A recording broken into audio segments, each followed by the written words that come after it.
The blood of the Walsungs. It was 7 minutes to 12. Wendelin came into the first-floor entrance hall and sounded the gong.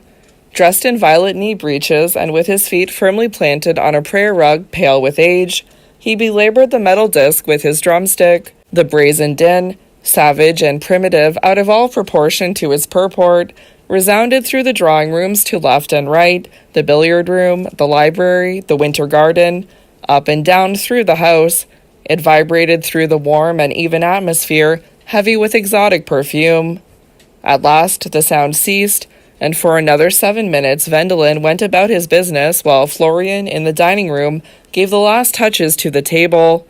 But on the stroke of 12 the cannibalistic summons sounded a second time, and the family appeared. Herr Ehrenhold came toddling out of the library where he had been busy with his old editions. He was continually acquiring old books, first editions in many languages, costly and crumbling trifles. Gently rubbing his hand, he asked in his slightly plaintive way, "Beckerath not here yet?" "No, but he will be. Why shouldn't he? He will be saving a meal in a restaurant," answered Frau Ehrenhold, coming noiselessly up the thick-carpeted stairs, on the landing of which stood a small, very ancient church organ. Herr Ehrenhold blinked. His wife was impossible. She was small, ugly, prematurely aged, and shriveled as though by tropical suns. A necklace of brilliants rested upon her shrunken breast. She wore her hair in complicated twists and knots to form a lofty pile, in which, somewhere on one side, sat a great jeweled brooch, adorned in its turn with a bunch of white aigrettes. Herr Ehrenhold and the children had more than once, as diplomatically as possible, advised against this style of coiffure, but Frau Ehrenhold clung stoutly to her own taste. The children came, Kunz and Marie, Sigmund and Sieglind. Kunz was in a braided uniform, a stunning tanned creature with curling lips and a dueling scar. He was doing 6-week service with his regiment of hussars. Marie made her appearance in an uncorseted garment. She was an ashen, austere blonde of 28, with a hooked nose, gray eyes like a falcon's, and a bitter, contemptuous mouth. She was studying law and went entirely her own way in life. Sigmund and Sieglind came last, hand in hand, from the second floor. They were twins, the youngest of the children, slender as willow wands, and with immature figures despite their 19 years. She was wearing a Florentine Cinquecento frock of claret-colored velvet, too heavy for her slight body. Sigmund had on a gray jacket suit with a tie of raspberry shantung, patent leather shoes on his narrow feet, and cufflinks set with small diamonds. He had a strong growth of black beard, but kept it so close-shaven that his sallow face, with the heavy gathered brows, looked no less boyish than his figure. His head was covered with thick black locks, parted far down on one side and growing low on his temples. Her dark brown hair was waved in long, smooth undulations over her ears, confined by a gold circlet. A large pearl, his gift, hung down upon her brow. Round one of his boyish wrists was a heavy gold chain, a gift from her. They were very like each other, with the same slightly drooping nose, the same full lips lying softly together, the same prominent cheekbones and black, bright eyes. But the closest resemblance lay in their long, slim hands, his no more masculine than hers, save that they were slightly redder.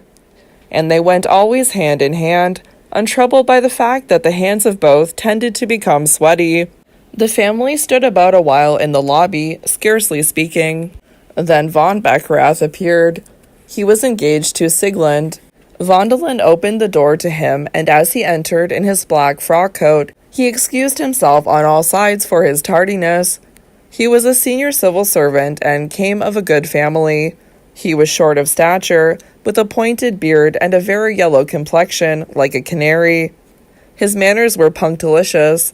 He began every sentence by drawing his breath in quickly through his mouth and pressing his chin on his chest. He kissed Sieglind's hand and said, "And you must excuse me too, Fräulein Sieglind. It is so far from the ministry to the Tiergarten." He was not allowed to say the familiar "du" to her. She did not like it. She answered briskly, "Very far. Supposing that, in consideration of the distance, you left your office a bit earlier. Kun seconded her, his black eyes narrowing to glittering slits. It would no doubt have a most beneficial effect upon the tempo of our domestic arrangements. Oh well, business, you know what it is, von Beckerath said dully. He was 35 years old. The brother and sister had spoken glibly and with point. They may have attacked out of a habitual inward posture of self-defense. Perhaps they deliberately meant to wound. Perhaps again their words were due to the sheer pleasure of turning a phrase. It would have been pedantic to hold it against them. They let his feeble answer pass, as though they found it in character, as though cleverness in him would have been out of place. They went in to lunch. Herr Arnhold led the way, eager to let von Beckerath see that he was hungry. They sat down. They unfolded their stiff table napkins. The immense room was carpeted, the walls were covered with 18th century paneling, and 3 electric chandeliers hung from the ceiling. The family table, with its 7 places, was lost in the void. It was drawn up close to the large French window, beneath which a dainty little fountain spread its silver spray behind a low lattice. Outside was an extended view of the still wintry garden. Tapestries with pastoral scenes covered the upper part of the walls.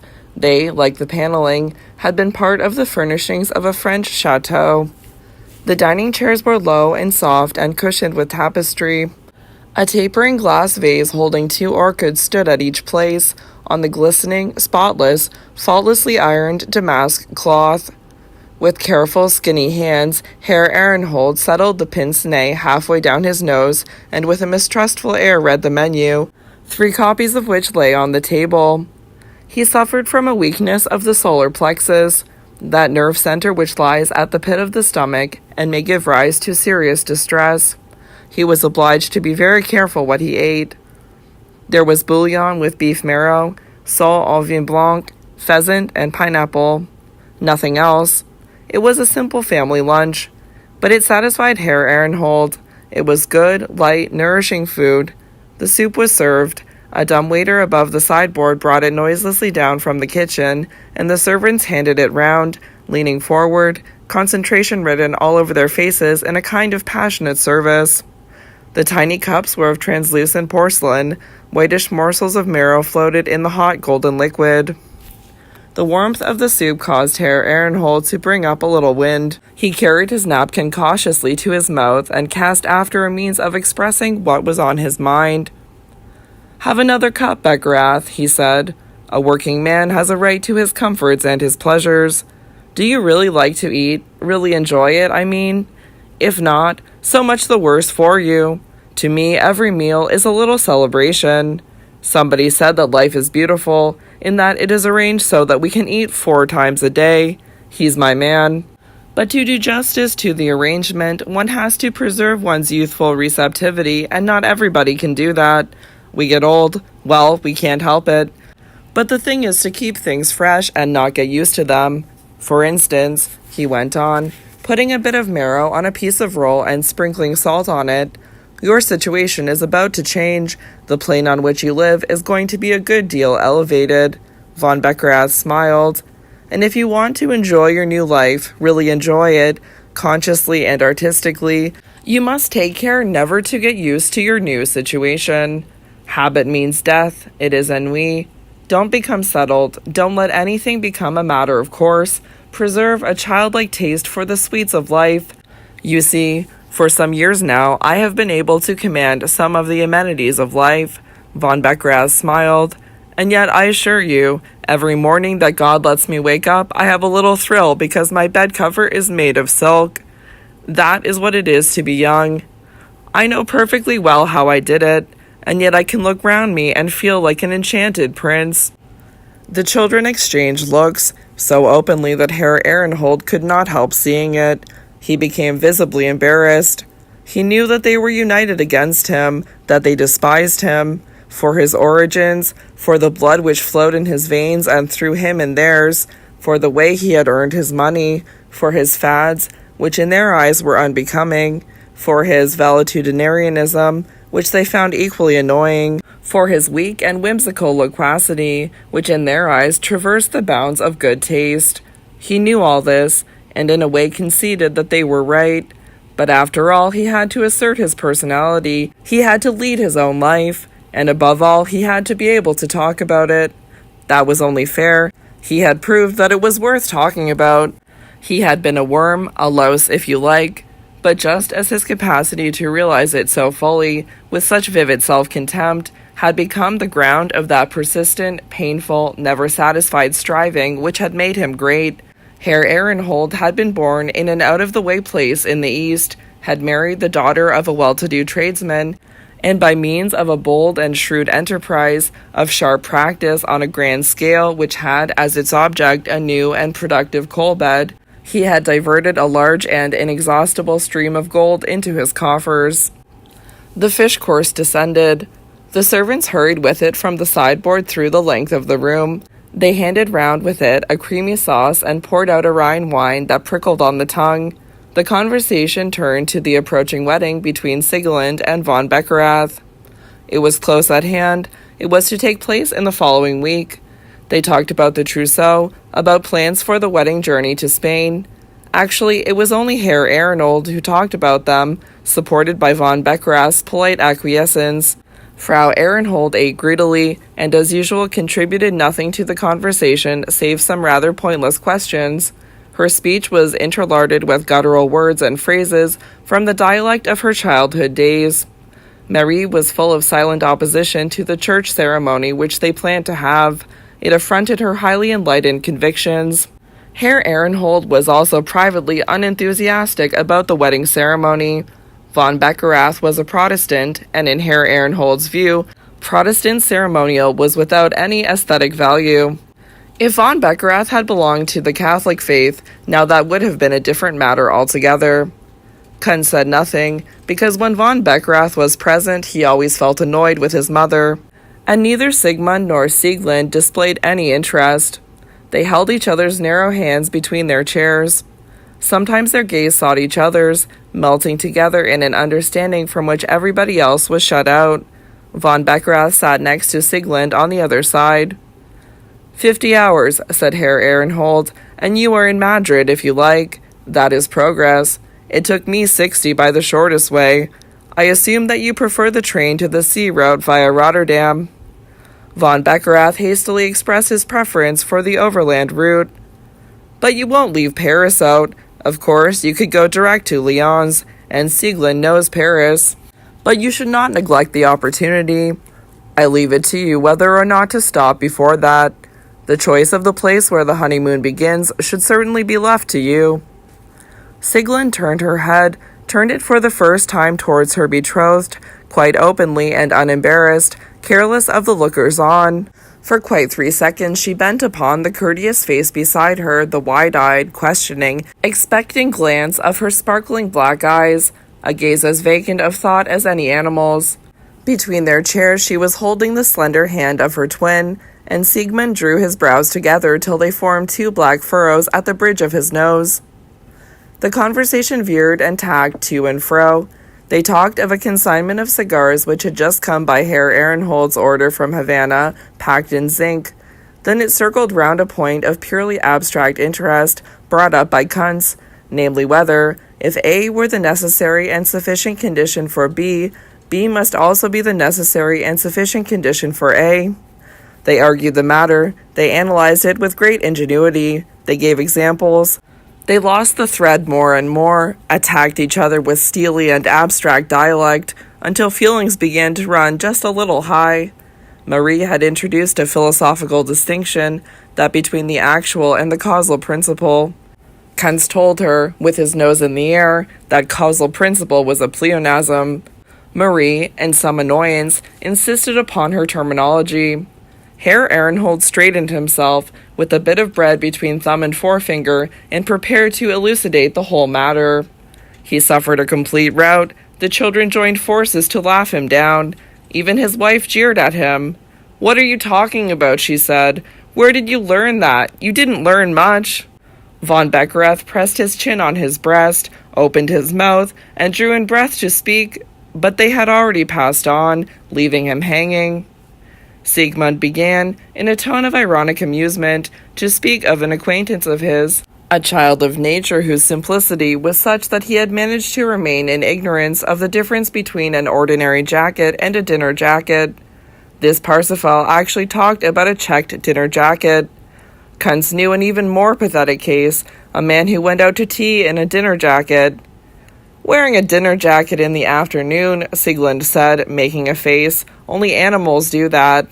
Von Beckerath laughed assiduously, but inwardly he was remembering that once he himself had worn a dinner jacket before 6 o'clock, and with the game course they passed on to matters of more general cultural interest, to the plastic arts, of which von Beckerath was an amateur, to literature and the theatre, which in the Ehrenhold house had the preference, though Siegmund did devote some of his leisure to painting. The conversation was lively and general, the young people taking a dominant part in it. They talked well, their gestures were highly strung and self-assured. They marched in the van of taste and demanded the ultimate. For the vision, the intention, the laboring will, they had no use at all. They ruthlessly insisted upon power, achievement, success in the cruel trial of strength. The triumphant work of art they recognized, but they paid it no homage. Herr Ehrenhold himself said to von Beckerath, "You are very indulgent, my dear fellow. You speak up for intentions, but results are what we are after. You say, of course his work is not much good, but he was only a peasant before he took it up, so his performance is after all astonishing. Nothing doing. Accomplishment is absolute, not relative. There are no mitigating circumstances. Let a man do first-class work or let him shovel coals. How far should I have got with a good-natured attitude like that? I might have said to myself, you were nothing but scum originally. Wouldn't it be wonderful if you managed to set up your own business? Well, I'd not be sitting here. I've had to force the world to recognize me, so now I won't recognize anything unless I am forced to. This is Rhodes. Why then, so dance." The children laughed. At that moment, they did not look down on him. They sat there at table in their low, luxuriously cushioned chairs with their spoiled, dissatisfied faces. They sat in splendor and security, but their words rang as sharp as though sharpness, hardness, alertness, and pitiless clarity were demanded of them as survival values. Their highest praise was a grudging acceptance, their criticism deft and ruthless. It snatched the weapons from one's hand, it paralyzed enthusiasm, made it a laughingstock. Very good, they would say of some masterpiece whose lofty intellectual plane would seem to have put it beyond the reach of criticism. Passion was a blunder, it made them laugh. Von Beckerath, who tended to be disarmed by his enthusiasms, had a hard time of it. Also his age put him in the wrong. He got smaller and smaller in his chair, pressed his chin on his breast, and in his excitement breathed through his mouth, beset on all sides by the brisk arrogance of youth. They contradicted everything, as though they found it impossible, discreditable, lamentable, not to contradict. They contradicted most efficiently, their eyes narrowing to gleaming slits. They pounced on some word, one single word that he had used. They worried at it, they tore it to pieces and replaced it by another so telling and deadly that it went straight to the mark and sat in the wound with quivering shaft. Towards the end of luncheon, von Beckerath's eyes were red and he looked somewhat ruffled. Suddenly, they were sprinkling sugar on their slices of pineapple, Siegmund said, wrinkling up his face in the way he had, as though the sun were making him blink. "Oh, by the by, von Beckerath, something else, before we forget it. Siegmund and I approach you with a request. Metaphorically speaking, you see us on our knees. They are giving the Walküre tonight. We should like, Siegmund and I, to hear it once more together. May we?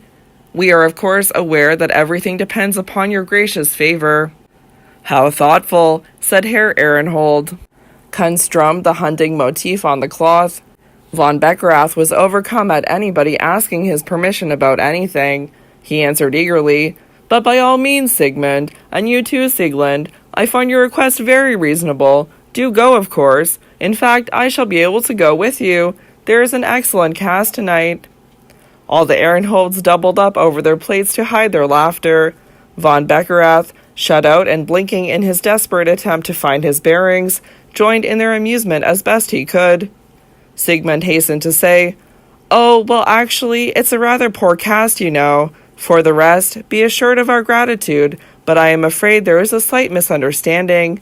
Sieglinde and I were asking you to permit us to hear the Walküre once more alone together before the wedding. I don't know if you feel now that—" "Oh, certainly. I quite understand. How charming. Of course you must go." "Thanks. We are most grateful indeed. Then I will have Percy and Learman put in for us." "Perhaps I may venture to remark," said Herr Ehrenhold, "that your mother and I are driving to dinner with the Erlangers and using Percy and Learman.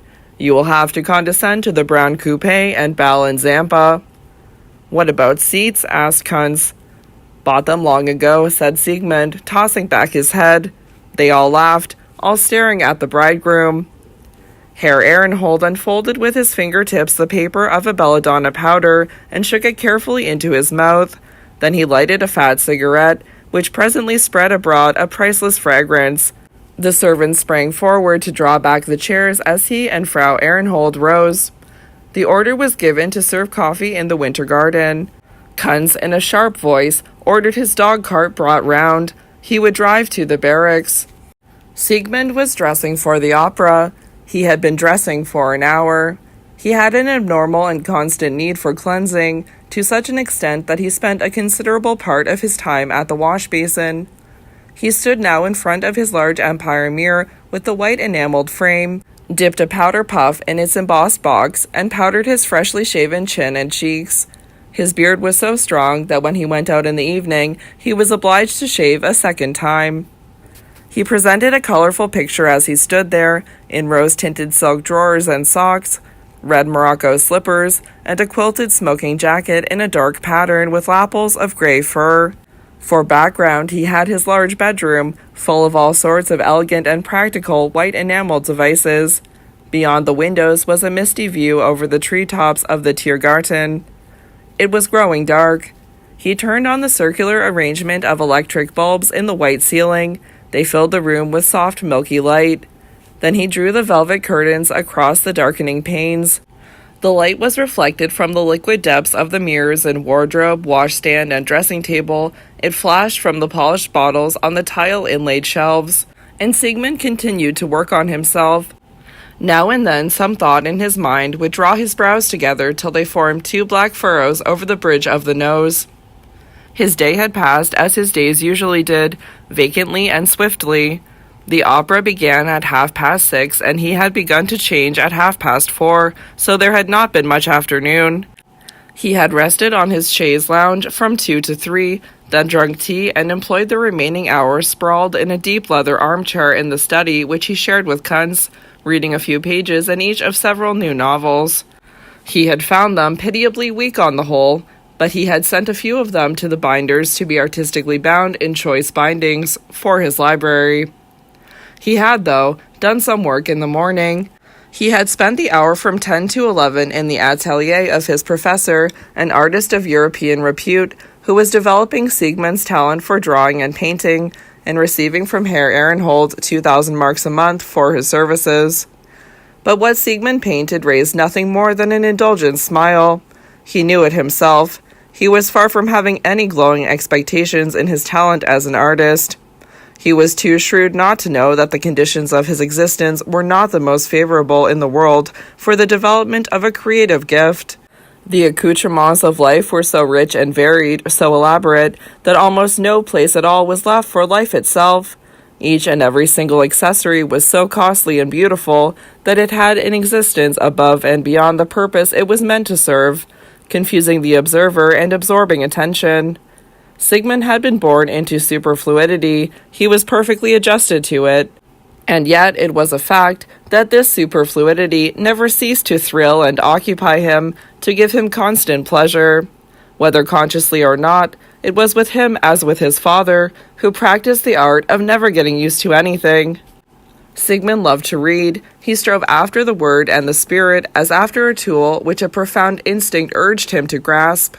But never had he lost himself in a book as one does when that single work seems the most important in the world, unique, a little, all-embracing universe into which one immerses and immures oneself in order to draw nourishment out of every syllable. The books and magazines streamed in, he could buy them all. They piled up around him, and even while he read, the number of those still to be read disturbed him. But he had the books bound in stamped leather and labeled with Sigmund Ehrenhold's beautiful bookplate. They stood in rows, weighing down his life like a possession which he did not succeed in subordinating to his personality. The day was his. It was given to him as a gift with all its hours from sunrise to sunset, and yet Sigmund found in his heart that he had no time for a resolve, much less for a deed. He was no hero. He commanded no enormous strength. The preparation, the lavish preliminaries for what should have been the serious business of life, used up all his energy. How much mental effort had to be expended simply in making a proper toilette? How much time and attention went to his supplies of cigarettes, soaps, and perfumes? How much occasion for making up his mind lay in that moment, recurring 2 or 3 times daily, when he had to select his cravat? And it was worth the effort. It was important. The blonde-haired citizenry of the land might go about in elastic-sided boots and turn-over collars, heedless of the effect, but he of all people, had to be unassailable and without reproach in his appearance from head to toe. And in the end, no one expected more of him. Sometimes there came moments when he had a feeble misgiving about the nature of the real. Sometimes he felt that this lack of expectation lamed and dislodged his sense of it. The household arrangements were all made to the end that the day might pass quickly and no empty hour be perceived. The next meal time always came promptly. They dined before 7. The evening, when one can idle with a good conscience, was long. The days disappeared. Swiftly the seasons came and went. The family spent 2 summer months at their little castle on the lake, with its large and splendid grounds and many tennis courts, its cool paths through the parks, and shaven lawns adorned by bronze statuettes. A 3rd month was spent in the mountains, in hotels where life was even more luxurious than at home. Of late, during the winter, he had himself driven to the university to listen to a course of lectures on the history of art, which came at a convenient time. But he had to leave off because his sense of smell indicated that the rest of the class did not wash often enough. He spent the hour walking with Sieglinde instead. Always she had been at his side since the very first. She had clung to him since they lisped their first syllables, taken their first steps. He had no friends, never had one but this, his exquisitely groomed, darkly beautiful counterpart, whose moist and slender hand he held while the richly gilded, empty-eyed hours slipped past. They took fresh flowers with them on their walks, a bunch of violets or lilies of the valley, smelling them in turn or sometimes both together, with languid yet voluptuous abandon. They were like self-centered invalids who absorb themselves in trifles as narcotics to console them for the loss of hope. With an inward gesture of renunciation, they cast aside the evil-smelling world and loved each other alone, for the priceless sake of their own rare uselessness. But everything that they uttered was honed to a glittering sharpness, striking the people they met, the things they saw, everything done by somebody else, to the end that it might be exposed to the unerring eye, the sharp tongue, the witty condemnation. Then von Beckerath had appeared. He had a post in the government and came of a good family. He had proposed to Sieglinde. Frau Ehrenhold had supported him. Herr Ehrenhold had displayed a benevolent neutrality. Kunz the Hussar was his zealous partisan. He had been patient, assiduous, endlessly good-mannered and tactful, and in the end, after she had told him often enough that she did not love him, Sieglinde had begun to look at him searchingly, expectantly, mutely, with an earnestness in her glistening black eyes, which spoke without words, like an animal's, and had said yes. And Siegmund, whose will was her law, had taken up a position too. Slightly to his own disgust, he had not opposed the match. Was not Van Beckerath in the government and a man of good family too?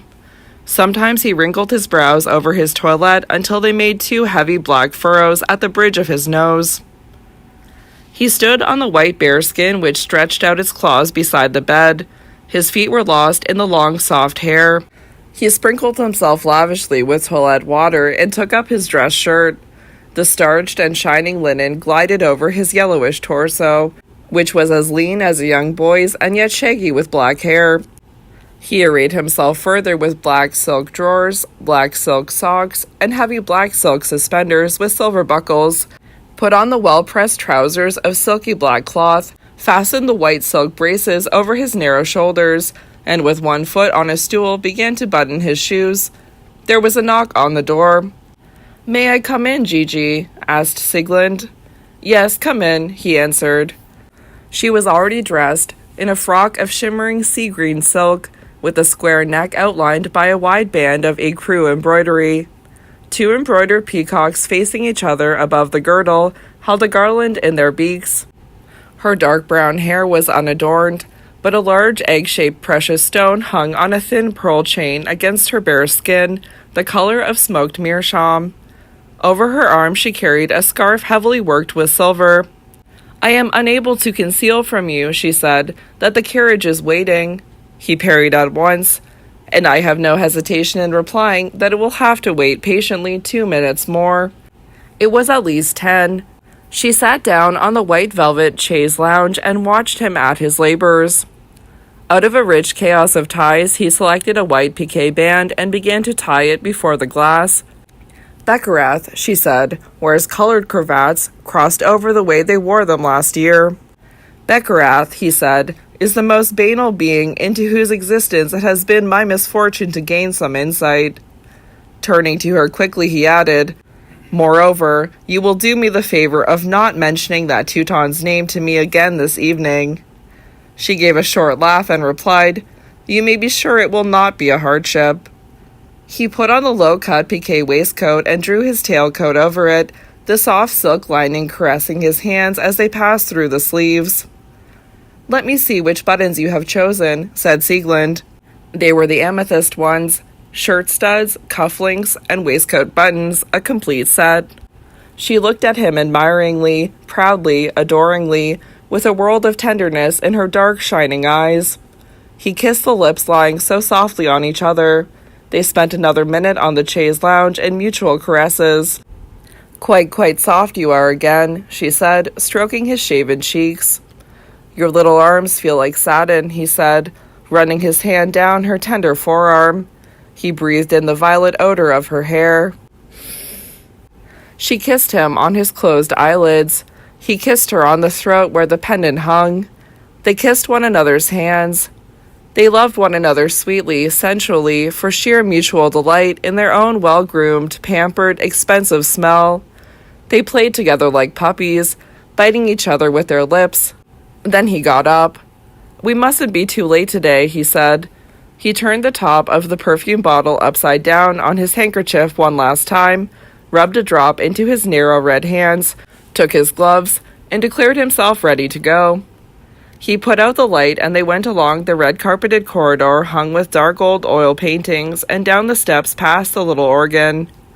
In the vestibule on the ground floor, Wendelin was waiting with their coats, gigantic in his long yellow ulster. They yielded their shoulders to his ministrations. Sigmund's dark head was half lost in her collar of silver fox. Followed by the servant, they passed through the stone-paved vestibule into the outer air. It was mild, and there were great ragged flakes of snow in the pearly air. The coupé awaited them. The coachman bent down with his hand to his cockaded hat, while Wendelin ushered the brother and sister to their seats. Then the door banged shut, he swung himself up to the box, and the carriage was at once in swift motion. It crackled over the gravel, glided through the high, wide gate, curved smoothly to the right, and rolled away. The luxurious little space in which they sat was pervaded by a gentle warmth. "Shall I shut us in?" Sigmund asked. She nodded, and he drew the brown silk curtains across the polished panes. They were in the city's heart. Lights flew past behind the curtains. Their horses' hooves rhythmically beat the ground. The carriage swayed noiselessly over the uneven ground, and round them roared and shrieked and thundered the machinery of urban life. Quite safe and shut away, they sat among the quilted brown silk cushions, hand in hand. The carriage drew up and stopped. Wendelin was at the door to help them out. A little group of gray-faced, shivering people stood in the brilliance of the arc lights and followed them with hostile glances as they passed through the lobby. It was already late. They were the last. They mounted the staircase, threw their cloaks over Wendelin's arms, paused a second before a high mirror, then went through the little door into their box. They were greeted by the last sounds before the hush, voices and the slamming of seats. The lackey pushed their plush-upholstered chairs beneath them. At that moment, the lights went down, and below their box, the orchestra broke into the wild pulsating notes of the prelude. Night and tempest, and they, who had been wafted hither on the wings of ease, with no petty annoyances on the way, were in exactly the right mood and could give all their attention at once. Storm, a raging tempest, the wailing of the winds in the woods. The angry god's command resounded, once, twice repeated in its wrath. Obediently the thunder crashed. The curtain flew up as though blown by the storm. There was the rude hall, dark save for a glow on the pagan hearth. In the center towered up the trunk of the ash tree. Sigmund appeared in the doorway and leaned against the wooden post, beaten and harried by the storm. Wearily he moved forwards on his sturdy legs wrapped round with hide and thongs. He was rosy-skinned, with a straw-colored beard. Beneath his blond brows and the blond forelock of his wig, his blue eyes were directed upon the conductor with an imploring gaze. At last the orchestra gave way to his voice, which rang clear and metallic, though he tried to make it sound like a gasp. He sang a few bars, to the effect that no matter to whom the hearth belonged, he must rest upon it, and at the last word he let himself drop heavily on the bearskin rug and lay there with his head cushioned on his plump arms. His breast heaved in slumber. A minute passed, filled with the singing, speaking flow of the music, rolling its waves at the feet of the events on the stage. Sieglind entered from the left. She had an alabaster bosom which heaved magnificently against the neckline of her fur-trimmed muslin dress. She displayed surprise at the sight of the stranger, pressed her chin upon her breast until furrows appeared round the lips as they formed the words giving expression to her surprise in tones which swelled, soft and warm, from her white throat and were given shape by her tongue and her mobile lips. She tended the stranger, bending over him so that her bosom strained towards him from the wilderness of fur like ripe buds. She proffered him the drinking horn with both hands. He drank. The music spoke movingly to him of cool refreshment and cherishing care. They looked at each other with the beginning of enchantment, a first dim recognition, silently abandoning themselves while the orchestra sang in a melody of profound enchantment. She gave him mead, first touching the horn with her lips, then watching while he took a long draught. Again their glances met and mingled, while below, the melody voiced their yearning. Then he rose, in deep dejection, turning away painfully, his arms hanging at his sides, to the door, that he might remove from her sight his affliction, his loneliness, his persecuted, hated existence, and bear it back into the wild. She called upon him, but he did not hear. Heedless of self, she lifted up her arms and confessed her intolerable anguish. He stopped. Her eyes fell. Below them, the music spoke darkly of the bond of suffering that united them. He stayed. He folded his arms and remained by the hearth, awaiting his destiny.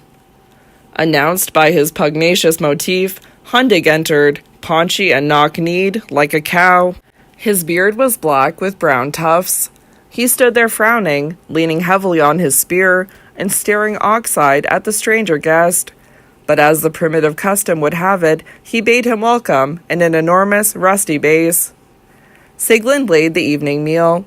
Hundig's slow, suspicious gaze moved to and fro between her and the stranger. Dull out though he was, he could well see that they resembled one another, were of one and the same breed, that odd, untrammeled, rebellious stock, which he hated, to which he felt inferior. They sat down, and Hundig, in a few words, introduced himself and accounted for his simple, regular, and orthodox existence. Thus he forced Sigmund to speak of himself, and that was incomparably more difficult. Yet Sigmund spoke, He sang clearly and with wonderful beauty of his life and misfortunes. He told how he had been born with a twin sister, and as people do who dare not speak out, he called himself by a false name. He gave a moving account of the hatred and envy which had been the bane of his life and his strange father's life, how their hall had been burnt, his sister carried off, how they had led in the forest a harried, persecuted, outlawed life, and how finally he had mysteriously lost his father as well. And then Sigmund sang the most painful thing of all. He told of his yearning for human beings, his longing and ceaseless loneliness. He sang of men and women, of friendship and love he had sometimes won, only to be thrust back again into the dark. A curse had lain upon him forever. He was marked by the brand of his strange origins. His speech had not been that of others, nor theirs his. What he found good was vexation to them. He was galled by the ancient laws to which they paid honor. Always and everywhere he had lived amid anger and strife. He had borne the yoke of scorn and hatred and contempt, all because he was strange, of a breed and kind hopelessly different from them. The way Hunding reacted to all this was entirely characteristic. His reply showed no sympathy and no understanding, but only a sour disgust and suspicion of all Sigmund's story. And finally understanding that the stranger standing here on his own hearth was the very outlaw he had, following a summons, been hunting that day, he behaved just as one would have expected of the brawny pedant he was. With a grim sort of courtesy, he declared that his house was sacred and would protect the fugitive for that night, but that on the morrow he would have the honor of slaying him in battle. Gruffly he commanded Sigmund to the inner chamber, to spice his night drink for him, and to wait for him in bed. Then after a few more threats he followed her, taking all his weapons with him, and leaving Sigmund alone and despairing by the hearth. Up in the box, Sigmund bent over the velvet ledge and leaned his dark boyish head on his narrow red hand. His brows made 2 black furrows, and one foot, resting on the heel of his patent leather shoe, was in constant nervous motion. But it stopped as he heard a whisper close to him, "Gigi." His mouth, as he turned, had an insolent twist. Sigmund was holding out to him a mother-of-pearl box with maraschino cherries. "The brandy chocolates are underneath," she whispered. But he accepted only a cherry, and as he took it out of the tissue paper wrapping, she said in his ear, "She will come back to him again at once." "I am not entirely unaware of the fact," he said, so loud that several heads were jerked angrily in his direction. Down in the darkness, the great Sigmund was singing alone. From the depths of his heart, he cried out for the sword, for a shining blade to swing on that day when there burst forth at last the bright flame of his anger and rage, which so long had smoldered deep in his heart. He saw the hilt glitter in the tree, saw the embers fade on the hearth, sank back in gloomy slumber, and started up, leaning his hands in horrified delight when Sigmund glided back to him in the darkness. Hunding, drugged and intoxicated, was sleeping like a log. Together they rejoiced at the outwitting of the dolt. They laughed, and their eyes had the same way of narrowing as they laughed. Then Sigmund stole a look at the conductor, received her cue, and putting her lips in position, sang a long recitative, related the heartbreaking tale of how they had forced her, forsaken, strange and wild as she was, to give herself to the crude and savage Hunding, and to count herself lucky in an honorable marriage, which might bury her dark origins in oblivion. She sang, too, sweetly and soothingly, of the strange old man in the hat and how he had driven the sword blade into the trunk of the ash tree, to await the coming of the one who alone was able to draw it out. Passionately she prayed in song that it might be he whom she had in mind, whom she knew and grievously longed for, the consoler of her sorrows, the friend who should be more than friend, the avenger of her shame, who once she had lost, whom in her abasement she wept for, her brother in suffering, her savior, her rescuer. But at this point, Sigmund flung about her his 2 rosy arms. He pressed her cheek against the pelt that covered his breast, and holding her so, sang above her head, sang out his exaltation to the 4 winds, in a silver trumpeting of sound. Hot in his breast burned the oath that bound him to her, his fair companion. All the yearning of his hunted life found assuagement in her, and in her he found everything that had been so scornfully refused him when he had sought the company of men and women, when he had sought friendship and love with that arrogance which came from shyness and the consciousness of his stigma. Shame was her lot, as his was suffering. Dishonored was she, as he was outcast. And revenge, their revenge, was to be this love between brother and sister. The storm whistled. A gust of wind burst open the door. A flood of white electric light poured into the hall. Divested of darkness, they stood and sang their song of spring and spring sister love. Crouching on the bearskin, they looked at each other in the white light as they sang their duet of love. Their bare arms touched each other as they held each other by the temples and gazed into each other's eyes, and as they sang their mouths were very near. They compared their eyes, their foreheads, their voices. They were the same. The growing, urging recognition wrung from his breast his father's name. She called him by his. Sigmund, Sigmund. He freed the sword, he swung it above his head, and ecstatically she sang to him, revealing who she was, his twin sister, Sieglind. In rapture he stretched out his arms to her, his bride. She sank upon his breast. The curtain fell as the music swelled into a roaring, rushing, foaming whirlpool of passion, swirled, and with one mighty throb stood still. Rapturous applause. The lights went on. 1,000 people got up, stretched unobtrusively as they clapped, then made ready to leave the hall, with heads still turned towards the stage, where the singers appeared before the curtain, like masks hung out in a row at a fair. Hunding, too, came out and smiled politely, despite all that had just been happening. Sigmund pushed back his chair and stood up. He was hot. Little red patches showed on his cheekbones, above the lean, sallow, shaven cheeks. For my part, he said, what I want now is a breath of fresh air. Sigmund was pretty feeble, wasn't he? Yes, answered Sieglind, and the orchestra felt the need to drag during the spring song. Frightfully sentimental, said Sigmund, shrugging his narrow shoulders in his dress coat. Are you coming out? She lingered a moment, with her elbow on the ledge, still gazing at the stage. He looked at her as she rose and took up her silver scarf. Her soft, full lips were quivering. They went into the foyer and mingled with the slow-moving throng, greeting acquaintances, downstairs and up again, sometimes hand in hand. I should enjoy an ice, she said, if it were not almost certain to be of inferior quality. Impossible, he said. So they ate bonbons out of their box, maraschino cherries and chocolate beans filled with cognac. The bell rang, and they looked on contemptuously as the crowds rushed back to their seats, blocking the corridors. They waited until all was quiet, regaining their places just as the lights went down again and silence and darkness fell soothingly upon the hall. A bell rang quietly. The conductor raised his arms and summed up anew the wave of splendid sound. Sigmund looked down into the orchestra. The sunken space stood out bright against the darkness of the listening house. Hands fingered, arms drew the bows, cheeks puffed out. All these simple folk labored zealously to bring to utterance the work of a master who suffered and created the noble and simple visions enacted above on the stage. Creation. How did one create? Sigmund felt a pain in his breast, a burning or gnawing, something like an exquisite urgency. To do what? For what? It was all so dark, so shamefully unclear. 2 thoughts, 2 words he sensed. Creation, passion. His temples glowed and throbbed, and it came to him as in a yearning vision that creation was born of passion and was reshaped anew as passion.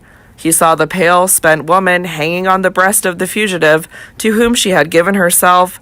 He saw her love and her destiny, and felt that life, in order to be creative, must be like that. He saw his own life, and knew its contradictions, its clear understanding and spoiled voluptuousness, its splendid security and idle spite, its weakness and wittiness, its languid contempt. His life, so full of words, so void of acts, so full of cleverness, so empty of emotion, and he felt again the burning, the searing anguish, which yet was sweet. Whither, and to what end? Creation, experience, passion. The finale of the act came, the curtain fell. Light, applause, general exit. Sieglinde and Sigmund spent the interval as before.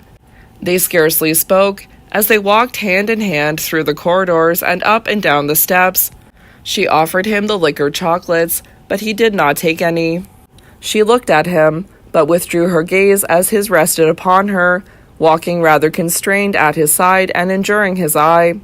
Her childish shoulders under the silver web of her scarf looked like those of an Egyptian statue, a little too high and too square. Upon her cheeks burned the same fire he felt in his own. Again they waited until the crowd had gone in and took their seats at the last possible moment. Storms and wind and driving cloud, wild, heathenish cries of exultation. 8 females, not exactly beauties, 8 untrammeled, laughing maidens of the wild, were disporting themselves amid a rocky scene. Brunhild broke in upon their merriment with her fears. They fled in terror before the approaching wrath of Wotan, leaving her alone to face him. The angry god nearly annihilated his daughter, but his wrath roared itself out, by degrees grew gentle and dispersed into a mild melancholy, on which note it ended. A noble prospect opened out. The scene was pervaded with epic and religious splendor. Brunhild slept. The god mounted the rocks. Great, full-bodied flames, rising, falling, and flickering, glowed all over the boards. The Valkyrie lay with her coat of mail and her shield on her mossy couch ringed round with fire and smoke, with leaping, dancing tongues, with the magic sleep-compelling fire music. But she had saved Sieglinde, in whose womb there grew and waxed the seed of that hated unprized race, chosen of the gods, from which the twins had sprung, who had mingled their misfortunes and their afflictions in free and mutual bliss. Sigmund and Sieglinde left their box. Wendelin was outside, towering in his yellow ulster and holding their cloaks for them to put on. Like a gigantic slave, he followed the 2 dark, slender, fur-mantled, exotic creatures down the stairs to where the carriage waited, and the pair of large, finely matched, glossy thoroughbreds tossed their proud heads in the winter night. Wendelin ushered the twins into their warm little silk-lined retreat, closed the door, and the coupe stood poised for yet a second, quivering slightly from the swing with which Wendelin agilely mounted the box. Then it glided swiftly away and left the theater behind. Again they rolled noiselessly, easily over the uneven ground, to the brisk rhythm of the horses' hooves, sheltered from the shrill harshness of the bustling life through which they passed. They sat as silent and remote as they had sat in their opera box facing the stage, almost, one might say, in the same atmosphere. Nothing was there which could alienate them from that extravagant and stormily passionate world which worked upon them with its magic power to draw them to itself. The carriage stopped. They did not at once realize where they were, or that they had arrived before the door of their parents' house. Then Wendelin appeared at the window, and the porter came out of his lodge to open the door. "Are my father and mother at home?" Sigmund asked, looking over the porter's head and blinking as though he were staring into the sun. No, they had not returned from dinner at the Erlangers. Nor was Kunz at home. Marie, too, was out. No one knew where, for she went entirely her own way. They left their overcoats in the vestibule on the ground floor and went up the stairs and through the first-floor hall into the dining room. It stretched out before them, immense in its murky splendor. Only one chandelier was lit, over the table at the farther end, which had been laid and where Florian was waiting to serve them. They moved noiselessly across the thick carpet, and Florian seated them in their softly upholstered chairs. Then a gesture from Sigmund dismissed him. They would dispense with his services. The table was laid with a dish of fruit, a plate of sandwiches, a jug of red wine. An electric tea kettle hummed upon a great silver tray, with all the accoutrements about it. Sigmund ate a caviar sandwich and poured out wine into a slender glass where it glowed a dark ruby red. He drank in quick gulps, and grumblingly stated his opinion that red wine and caviar were a combination offensive to good taste. He drew out his case, jerkily selected a cigarette, and began to smoke, leaning back with his hands in his pockets, wrinkling up his face and twitching his cigarette from one corner of his mouth to the other. His strong growth of beard was already beginning to show again under the high cheekbones. The 2 black furrows stood out on the bridge of his nose. Sieglinde had made herself some tea and added a drop of burgundy. She touched the fragile porcelain cup delicately with her full, soft lips, and as she drank, she looked across at Siegmund with her great, humid black eyes. She set down her cup and leaned her dark, sweet little head upon her slender hand. Her eyes rested full upon him, with such liquid, speechless eloquence that, in comparison, what she actually said seemed less than nothing. "Won't you have any more to eat, Gigi?" "One would not draw," he said, "from the fact that I am smoking, the conclusion that I intend to eat more." "But you have had nothing but bonbons since tea. Take a peach at least." He shrugged his shoulders, or rather he wriggled them like a naughty child in his tailcoat.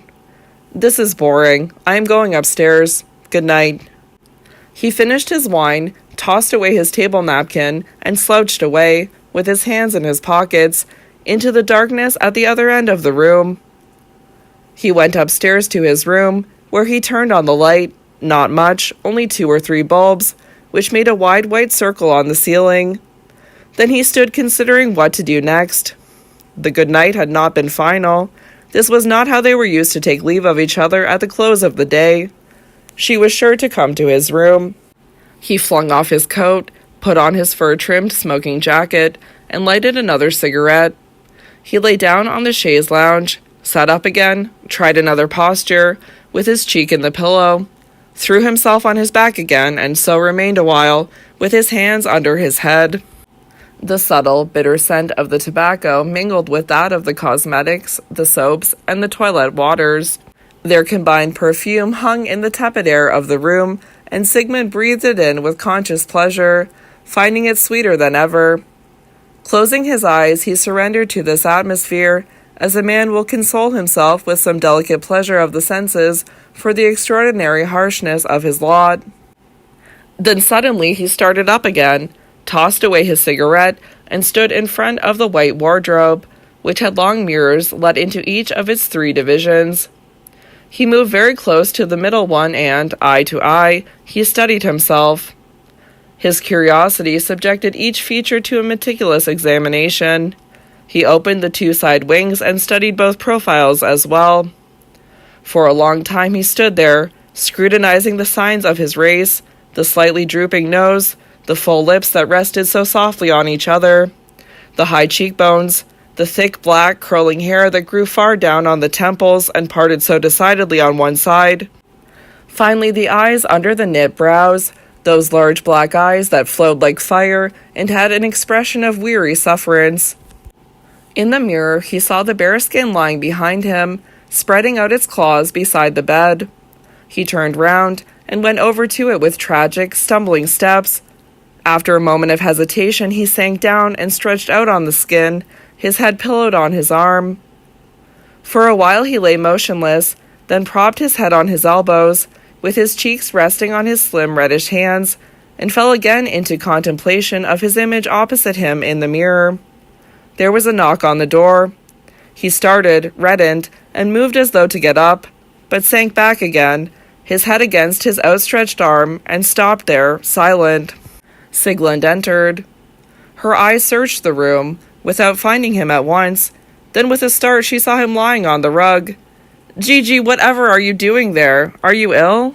She ran to him, bent over him and, stroking his hair and forehead, repeated, "You're not ill, are you?"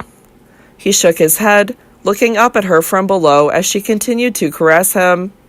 She was half ready for bed, having come over in slippers from her dressing room, which was opposite his. Her loosened hair flowed down over her open white peignoir. Beneath the lace of her chemise, Sigmund saw her small breasts, the color of smoked meerschaum. "You were so cross," she said. "It was beastly of you to go away like that. I wasn't going to come at all. But then I did, because that was not a proper good night at all." "I was waiting for you," he said. Still bending over him, she gave a grimace of pain, which made the facial characteristics of her kind stand out to an extraordinary degree. "Which does not prevent my present posture," she said in their habitual tone, "from causing me a not unappreciable amount of discomfort in the back." He threw himself from side to stop her. Don't, not like that, not like that. It doesn't have to be like that, Sigmund. You see," his voice was strange. He himself noticed it. He felt parched with fever. His hands and feet were cold and clammy. She knelt beside him on the skin, her hand in his hair. He lifted himself a little to fling one arm round her neck, and so looked at her, looked as he had just been looking at himself, at eyes and temples, brow and cheeks. "You are just like me," he said haltingly, and swallowed to moisten his dry throat. "Everything is as it is with me, and the way nothing touches me is just like Beckerath for you. It balances out. Sigmund. And on the whole it is the same, especially as far as taking revenge is concerned, Sigmund." He was seeking to clothe in reason what he was trying to say, yet his words sounded as though he uttered them out of some strange, rash, bewildered dream. But to her it had no quality of strangeness. She was not ashamed to hear him say such unpolished, such clouded, confused things. His words enveloped her senses like a mist. They drew her down whence they had come, to the borders of a kingdom she had never entered, though sometimes, since her betrothal, she had been carried thither in expectant dreams. She kissed him on his closed eyelids. He kissed her on her throat, beneath the lace she wore. They kissed each other's hands. They loved each other with all the sweetness of the senses, each for the other's spoilt and costly well-being and delicious fragrance.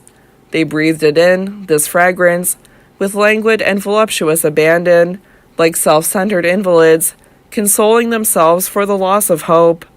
They forgot themselves in caresses, which took the upper hand and turned into an urgent thrashing and then just sobbing. She sat there on the bearskin, with parted lips, supporting herself with one hand, and brushed the hair out of her eyes. He leaned back on his hands against the white chest of drawers, rocked to and fro on his hips, and gazed into the air. "But Beckerath," she said, seeking to find some order in her thoughts. "Beckerath, Gigi, what are we to do about him now?" "Oh," he said, and for a second the characteristics of his kind stood out sharply in his face. "He ought to be grateful to us. His existence will be a little less banal from now on."